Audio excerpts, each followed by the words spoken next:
గత కొన్ని రోజులుగా పరుగులు పెడుతున్న బంగారం, వెండి ధరలకు కాస్త బ్రేకులు పడి తగ్గుముఖం పడుతున్నాయి. గతంలో కిలో వెండి ధర 4 లక్షల రూపాయల వరకు వెళ్లగా తర్వాత క్రమంగా దిగివచ్చింది. కొన్ని రోజుల్లోనే దాదాపు ₹1,00,000 పైగానే తగ్గుముఖం పట్టింది. తాజాగా ఏప్రిల్ 21వ తేదీన అంటే సరిగ్గా వారం క్రితం ఏకంగా కిలో వెండిపై ₹10,000 వరకు దిగొచ్చింది. ఉదయం కిలో వెండి ధర ₹2,75,000 వరకు ఉండగా అదే ఉదయం 11 గంటల సమయానికి ₹10,000 తగ్గి కిలో సిల్వర్ ధర ₹2,65,000 వద్ద ట్రేడ్ అయింది. దీర్ఘకాలంలో వెండి ధరలు పెరుగుతాయని ఎక్కువ మంది నిపుణులు అంచనా వేస్తున్నారు. 2026 చివరి నాటికి వెండి ఔన్సు ధర $80 దాటవచ్చని, 2030 నాటికి $100కి చేరుకోవచ్చని అంచనాలు ఉన్నాయి. గత కొన్ని రోజులుగా బంగారం, వెండి ధరలు పరుగులు పెడుతూ ధరలకు కాస్త బ్రేకులు పడి తగ్గుముఖం పడుతున్నాయి. గతంలో కిలో వెండి ధర ₹4 లక్షల వరకు వెళ్లగా తర్వాత క్రమంగా దిగొచ్చింది.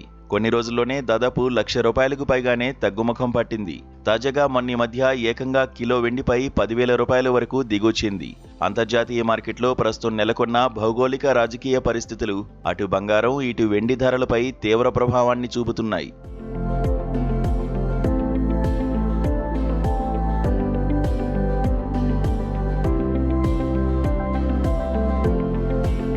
ఇరాన్, అమెరికా మధ్య యుద్ధమేఘాలు కమ్ముకోవడంతో విలువైన లోహాల ధరలు భారీగా పతనమవుతున్నాయి.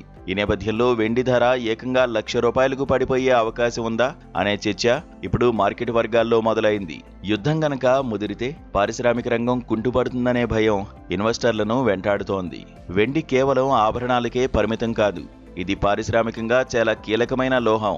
ఎలక్ట్రానిక్స్, సోలార్ ప్యానెల్స్ మొదలైన వాటి తయారీలో వెండి ముడిసరుకుగా వాడతారు.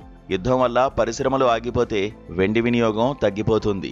దీనివల్ల బడా ఇన్వెస్టర్లు వెండిని విక్రయించేందుకు పోటీ పడుతున్నారు. ఫలితంగా ధరలు భారీగా కుప్పకూలుతున్నాయి.